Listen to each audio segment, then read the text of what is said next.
It's day 29 of the Diddy trial, and the prosecution has rested their case, but so has the defense. But the defense is asking the judge under Rule 29 to end this trial now, before the jury is even able to deliberate. If you missed it, I'm giving you full coverage on the Kempire YouTube channel. I've been covering this since day one of the trial and on my podcast. So before we get to what Rule 29 is and what that could mean for this trial, we have to talk about the fact that Diddy has decided not to take the stand. That is his right to take the stand. So, according to NBC News, Judge Aaron Subramanian asked Combs how he was feeling. Combs responded, "I'm doing great. Thank you, Your Honor," adding, "You're doing an excellent job."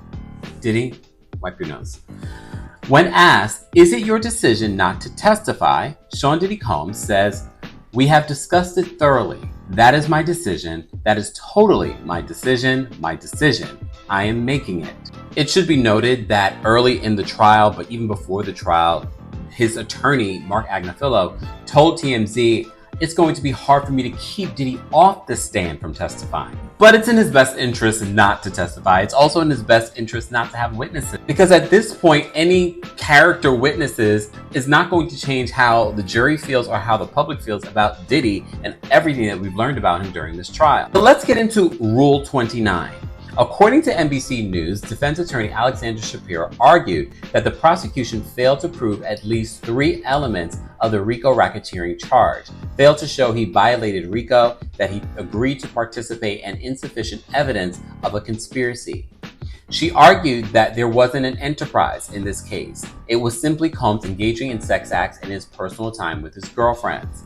She said that the prosecution has argued that bodyguards and high-ranking employees were involved in facilitating his freak-offs and hotel nights, but the prosecution, quote, failed to prove any individual actually conspired with him, even though KK is considered an unindicted co-conspirator.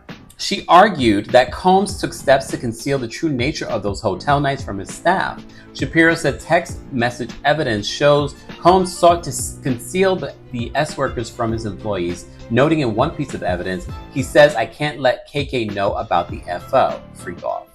Shapiro said that when Combs' chief of staff Christina Coram and security guards learned of his violence against Cassie Ventura, they tried to help her. Shapiro argued that there's no evidence that Coram thought that Combs' girlfriends were being coerced. So for a better understanding of what Rule 29 is, in simple terms, Rule 29 of the Federal Rules of Criminal Procedures allow a judge to throw out the case even before the jury can make a decision, if the prosecution hasn't proven their case. Hence why they listed all the reasons why this should be thrown out.